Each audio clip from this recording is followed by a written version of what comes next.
My sil falsely accused me of SA and my family took her side. 5 years later the truth came out when she cheated with her dad's friend. I, 32M, never thought I would be writing this, but here I am. This happened last week and I am still processing everything. Writing this on a throwaway account since Bianca reads Reddit. It's going to be a long post since there's a lot of history to cover.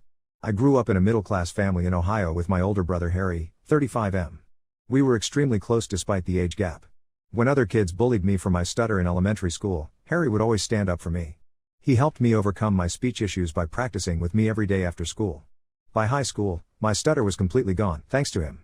He was more than a brother, he was my best friend, role model, and protector. Our parents always favored Harry. He was the star athlete, got better grades, and was more outgoing.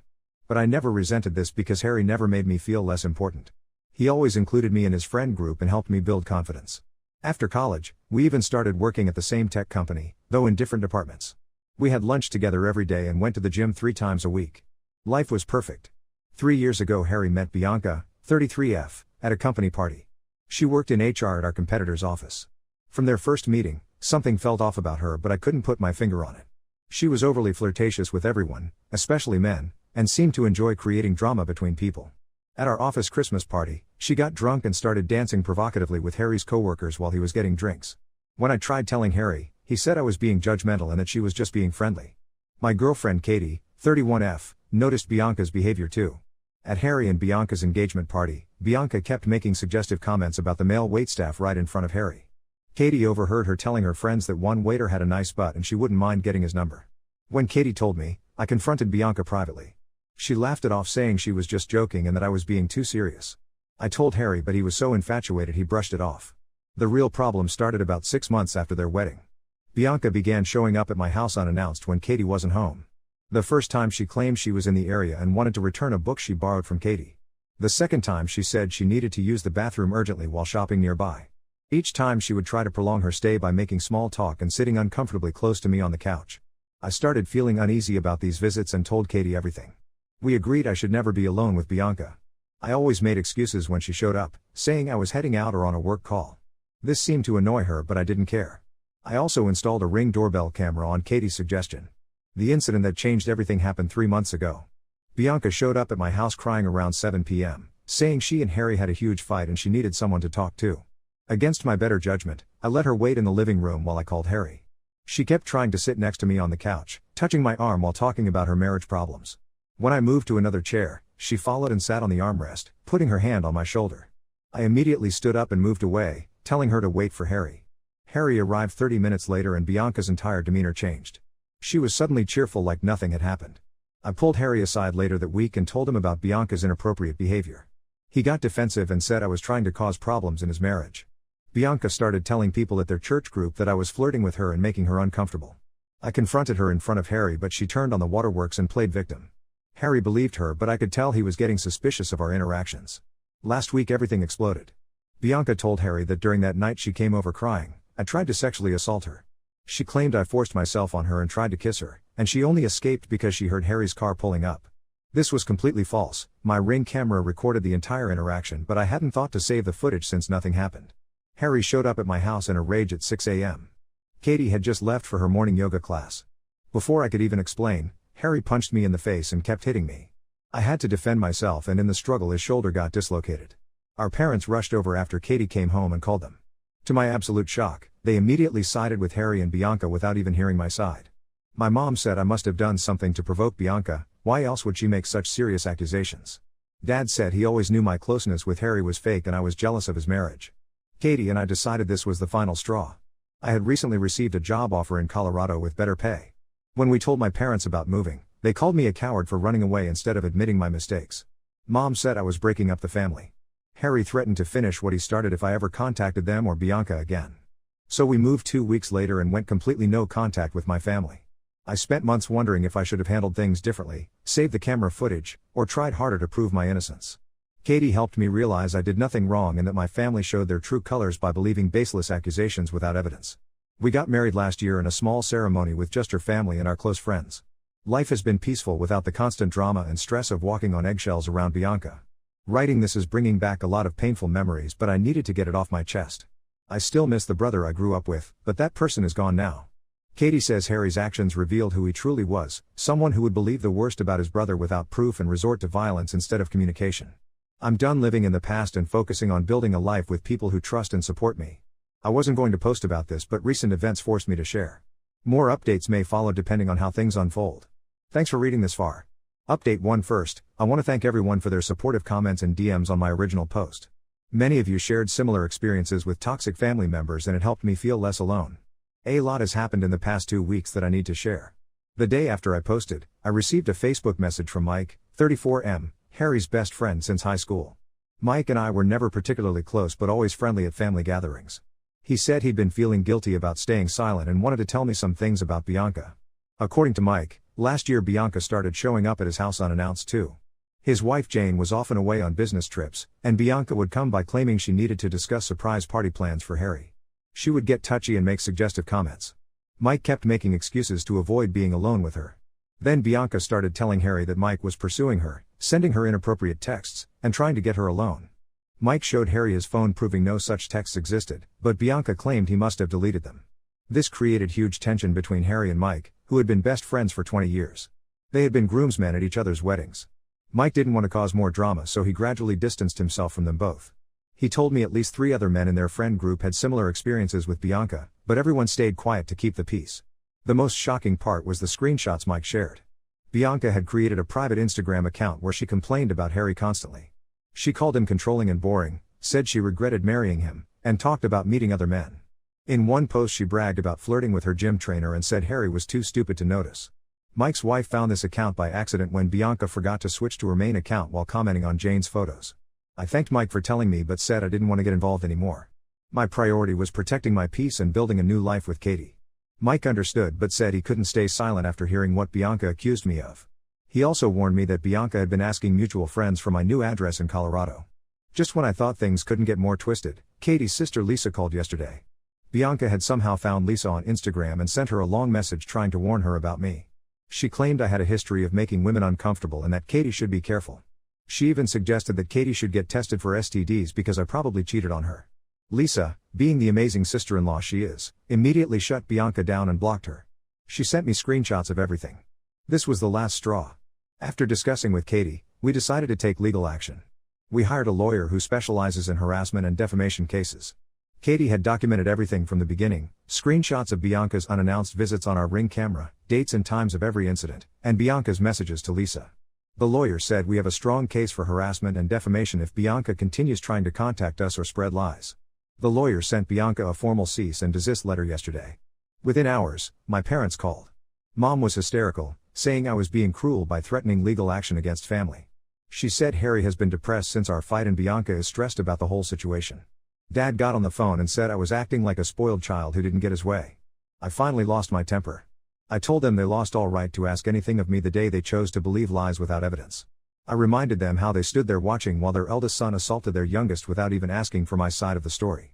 Mom started crying about how families should forgive each other and that Bianca probably misunderstood something I did. I hung up and blocked both their numbers.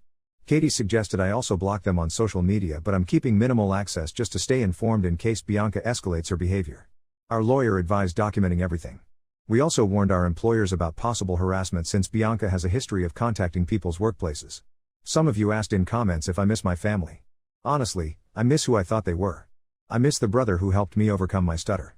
I miss the parents who I thought would always have my back. But these past weeks have shown me that those people never really existed. They were just masks worn by people who would throw me under the bus at the first opportunity. Katie and I are focusing on our new life in Colorado. We're looking at houses and planning to start a family soon. I have weekly dinner with Katie's family who have been incredibly supportive through all this. Her dad even offered to help with legal fees if needed, though we declined. I'll update again if anything significant happens. Thank you all again for the support and advice. Special thanks to those who shared resources about dealing with narcissistic family members. The reading materials have been eye-opening. Update 2: I debated whether to post another update, but recent events have completely turned everything upside down.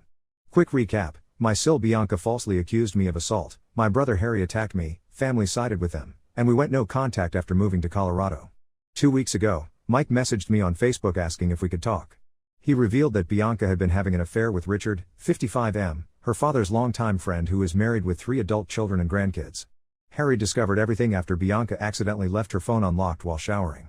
There were hundreds of explicit messages and photos between her and Richard going back 6 months. According to Mike, Harry confronted Bianca with the evidence. She tried gaslighting him, saying the messages were just friendly banter. When that didn't work, she blamed Harry for being emotionally unavailable and claimed she felt lonely because he worked long hours. Harry didn't buy it because the messages showed she initiated the affair, regularly meeting Richard at hotels during her supposed yoga classes. What happened next still makes me sick. Harry completely lost control and physically attacked Bianca. Their next-door neighbor heard screaming and glass breaking around midnight. When Bianca tried running out the front door, Harry grabbed her and slammed her into a wall. The neighbor called police after seeing this through their window. By the time police arrived, Bianca had broken ribs, a concussion, and multiple bruises. Harry was arrested on aggravated assault charges. His lawyer advised him to take a plea deal since there were witnesses and Bianca's injuries were severe. Meanwhile, Richard's wife found out about everything and went nuclear. She posted screenshots of Bianca's messages on Facebook where Bianca bragged about manipulating Harry and called him an idiot for never suspecting anything.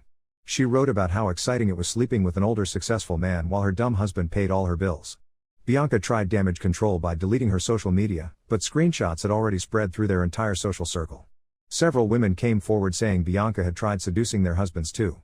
Even her own father cut contact after discovering she had been sleeping with his friend of 30 years. Yesterday, my parents called from a new number since I had blocked their old ones.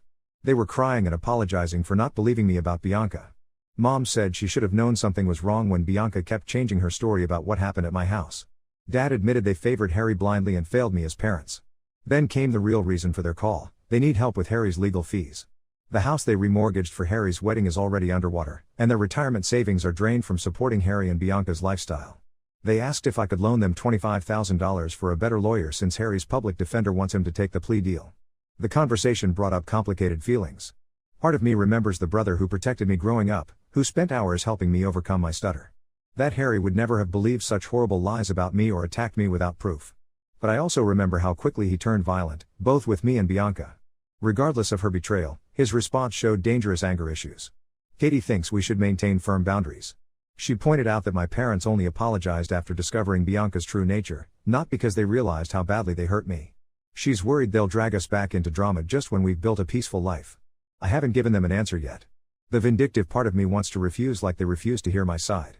But the part that remembers my childhood with Harry feels guilty. He was always there for me growing up, yet I'm considering abandoning him at his lowest point. Mike keeps me updated on the situation. Bianca moved in with a cousin in Nevada and is playing victim on social media, conveniently leaving out her affair. Richard's wife filed for divorce and their adult children refuse to speak to him. Harry is being held without bail due to flight risk. My parents are still pressuring me for an answer about the money. They say Harry was just protecting his wife like any husband would, and now he needs his brother's help. But Katie made a good point: I would never attack someone without evidence, and she would never falsely accuse someone of assault. Writing this out has helped clarify my thoughts. I'll post another update once I make a decision about helping Harry. Thank you all for your continued support and advice. Update 3: This will be my final update. After weeks of deliberation and many discussions with Katie, I made my decision about helping Harry. I know some of you will disagree, but I've chosen not to help with his legal expenses. While I understand Harry was manipulated and betrayed by Bianca, his violent responses to both situations revealed a dangerous pattern. He assaulted me without evidence based on Bianca's lies, and then nearly killed her over her affair. Yes, Bianca is a manipulative person who destroyed lives, but Harry's violence could have ended in tragedy both times. I wrote Harry a letter explaining my decision. I told him I still care about him as my brother, but his choices have consequences. I also expressed hope that he would get help for his anger issues during his sentence. He never responded, but Mike told me Harry cried while reading it in jail. My parents had to sell their SUV and take a second mortgage to pay for Harry's lawyer. He eventually accepted a plea deal, 18 months in prison with mandatory anger management counseling.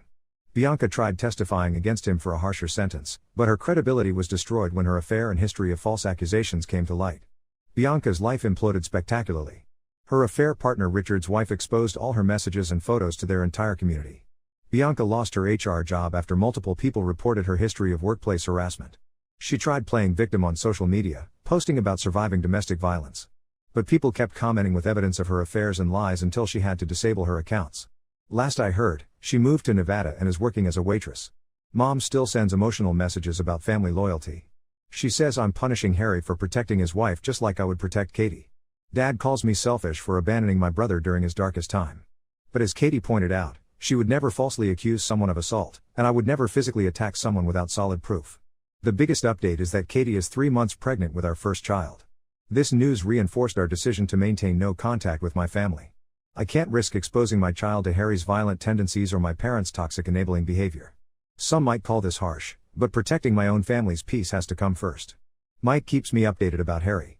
Apparently prison is changing him and he's attending therapy seriously. My parents want me to visit him, saying he asks about me often. But I'm not ready and don't know if I'll ever be. The brother I knew died the day he chose violence over trust. Katie's family has been amazingly supportive. Her parents treated me like a son from day one and are excitedly preparing to be grandparents. We have weekly dinners with them and her siblings. This is what real family support feels like: no manipulation, no choosing sides, just unconditional love and respect. Looking back over these months since my first post, I've realized something important. Blood relation doesn't obligate you to endure toxic behavior or violence. Sometimes the healthiest choice is walking away from people who hurt you, even if they're family. Thank you all for following this journey and offering support and advice. Special thanks to those who shared similar stories. You helped me feel less alone in these difficult decisions. I won't be posting any more updates. It's time to close this chapter and focus on my growing